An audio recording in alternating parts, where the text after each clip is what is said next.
इसका political aspect Munib क्या देख रहे हैं आप? देखें, also keep in mind supreme judicial council की भी एक फॉर्मेशन है, चीफ जस्टिस हैं या अफरीदी हाई कोर्ट्स के 2 चीफ जस्टिस भी हैं, तो इंक्वायरी रिपोर्ट भी एक आनी है। सुप्रीम जुडिशल काउंसिल की कॉन्स्टिट्यूशन जो है, will that bear upon anything at this point? And Sindh high court में कराची यूनिवर्सिटी की तरफ से भी डिग्री मनसूखी को चैलेंज किया था, उधर भी हैं आपके जहांगीरी साहब। What is the political aspect of this? देखिए, इसका जो पॉलिटिकल एस्पेक्ट है वो ये कि वो कहते हैं ना, फॉल इन लाइन और fall by the way side. वो मेरे ख्याल में शायद ये इसका ज्यादा मुख्तसर जो एक हम तज्जिया कर सकते हैं, वो शायद इसका वो एक इशू है। हाँ। और न जाने क्यों मुझे लगता है कि ऐसा कोई मुश्किल चीज होती है तो आप मतलब आप हमारी बहन है, आप फंसा लेती हैं किसी ऐसी चीज में। तो मैं निहायत एहतराम से आपसे ये अर्ज करूंगा, ये जो मामलात हैं उसमें हम इतना मुख्तसर तज्जिया ही कर सकते हैं। मैं इस बात से कोई डिसएग्री नहीं कर रहा, और ये बात बिल्कुल दुरुस्त है। हमारे सरकारी महकमों के अंदर ऐसे लोग होंगे, जिस तरह मियां दाऊद साहब अभी फरमा रहे थे, जिन्होंने अरसा दराज काम किया और बाद में पता चला कि डिग्री जाली है या किसी की गलत उसने फेक ली हुई थी और कभी वेरीफाई नहीं हुई। मैं इसको डिसरिगार्ड नहीं करूंगा, ये इट इज पॉसिबल, ये हो सकता है। बट जो मुझे समझ से मैं बालातर जो मेरी चीज है वो ये है कि देखिए, जहांगीरी साहब पहले प्रैक्टिस भी करते रहे, शायद उस वक्त ना हो, लेकिन अब तो जो बार, क्योंकि एक बड़े ही अच्छे प्रैक्टिसिंग लॉयर है मियां साहब, तो इनको ये मतलब अब तो ये प्रोसीजर है कि अगर आप आए तो इवन जो ऑनलाइन वेरिफिकेशन है वो ये डिग्रियों की वक्त नहीं होती होंगी। मुझे लगता है कि ये तमाम मामलात सरफ नजर किए जा सकते थे अगर वो डिवीजन ना पैदा होती जज साहिबान के माबैन, जो कि बदकिस्मती से हाईलाइट हुई इस्लामाबाद हाई कोर्ट में भी, जिसका रिफ्लेक्शन आप सुप्रीम कोर्ट में भी देखते हैं।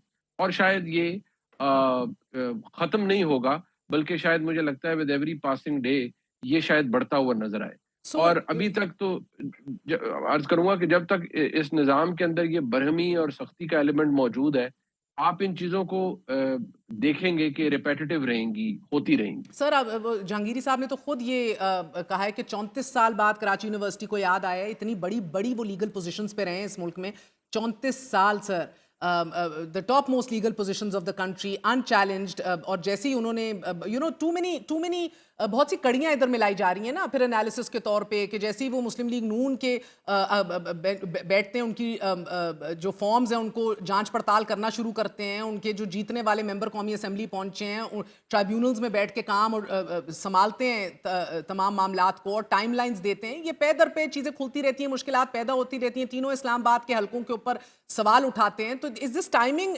रेलेवेंट एट ऑल आपकी नज़र में?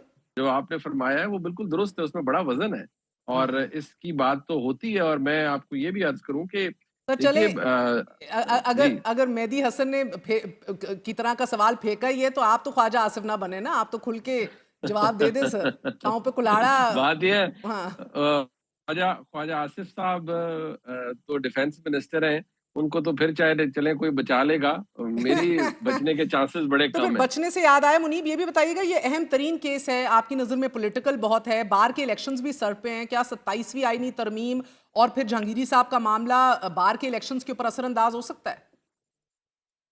देखिए, हो सकता है, लेकिन मुझे लगता है बार इलेक्शंस ऑलरेडी काफी हद तक मैनेज हुए हुए हैं और उनको गवर्नमेंट ने बड़ा पेनिट्रेट किया है। हाँ और क्योंकि जो हमारे वफाकी वजीर कानून है जनाब आजम मजीद तारड़ साहब, उनकी बड़ी डीप पेनिट्रेशन है बार पॉलिटिक्स के अंदर, एंड ही एक्चुअली नोज कि चीज़ों को किस तरह से मैनेज करना है। और ये जो मैंने बहुत पहले कहा था कि देखिए, ज़रूरत के मुताबिक बहुत से काम होंगे, जहां तरमीम या कानून साजी की जरूरत पड़ेगी वो हो जाएगी, चाहे वो 26वीं तरमीम करनी हो या 27वीं करनी हो, जरूरत के मुताबिक तमाम काम हो। ठीक। और इसका पॉलिटिकल एस्पेक्ट मुनीब क्या देख रहे हैं आप? देखें, also keep in mind supreme judicial council की भी एक फॉर्मेशन है, चीफ जस्टिस हैं या अफरीदी हाई कोर्ट्स के 2 चीफ जस्टिस भी हैं, तो इंक्वायरी रिपोर्ट भी एक आनी है। सुप्रीम जुडिशल काउंसिल की कॉन्स्टिट्यूशन जो है, will that bear upon anything at this point? And Sindh high court में कराची यूनिवर्सिटी की तरफ से भी डिग्री मनसूखी को चैलेंज किया था, उधर भी हैं आपके जहांगीरी साहब। What is the political aspect of this? देखिए, इसका जो पॉलिटिकल एस्पेक्ट है वो ये कि वो कहते हैं ना, फॉल इन लाइन और fall by the way side. वो मेरे ख्याल में शायद ये इसका ज्यादा मुख्तसर जो एक हम तज्जिया कर सकते हैं, वो शायद इसका वो एक इशू है। हाँ और न जाने क्यों मुझे लगता है कि ऐसा कोई मुश्किल चीज़ होती है तो आप मतलब आप हमारी बहन है, आप फँसा लेती हैं किसी ऐसी चीज़ में, तो मैं निहायत एहतराम से आपसे ये अर्ज़ करूँगा कि जो मामलात हैं उसमें हम इतना मुख्तसर तज्ज़िया ही कर सकते हैं। मैं इस बात से कोई डिसएग्री नहीं कर रहा और ये बात बिल्कुल दुरुस्त है, हमारे सरकारी महकमों के अंदर ऐसे लोग होंगे जिस तरह मियाँ दाऊद साहब अभी फरमा रहे थे, जिन्होंने अरसा-दराज़ काम किया और बाद में पता चला कि डिग्री जाली है या किसी की गलत उसने फेक ली हुई थी और कभी वेरीफाई नहीं हुई, मैं इसको डिसरिगार्ड नहीं करूँगा। ये इट इज़ पॉसिबल, ये हो सकता है।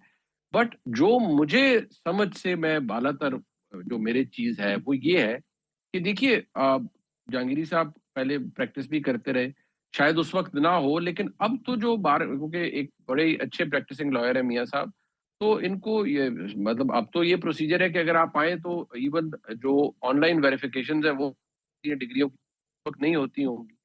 मुझे लगता है कि ये तमाम मामलात सरफ़े नज़र किए जा सकते थे, अगर वो डिवीज़न ना पैदा होती जज साहिबान के माबैन, जो कि बदकिस्मती से हाइलाइट हुई इस्लामाबाद हाई कोर्ट में भी, जिसका रिफ्लेक्शन आप सुप्रीम कोर्ट में भी देखते हैं।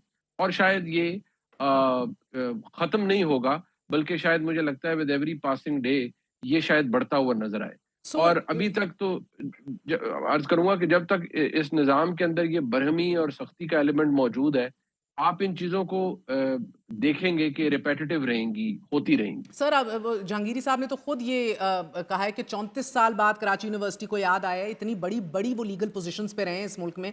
34 साल sir, the top most legal positions of the country unchallenged, और जैसे ही उन्होंने टू मेनी बहुत सी कड़ियां इधर मिलाई जा रही हैं ना, फिर एनालिसिस के तौर पे कि जैसे ही वो मुस्लिम लीग नून के बैठते हैं, उनकी जो फॉर्म्स हैं उनको जांच पड़ताल करना शुरू करते हैं, उनके जो जीतने वाले मेंबर कौमी असेंबली पहुंचे हैं ट्राइब्यूनल्स में बैठ के काम और संभालते हैं तमाम मामलात को और टाइमलाइंस देते हैं, ये पे दर पे चीज़ें खुलती रहती हैं, मुश्किलात पैदा होती रहती हैं, तीनों इस्लामाबाद के हलकों के ऊपर सवाल उठाते हैं। तो is this timing relevant at all आपकी नज़र में?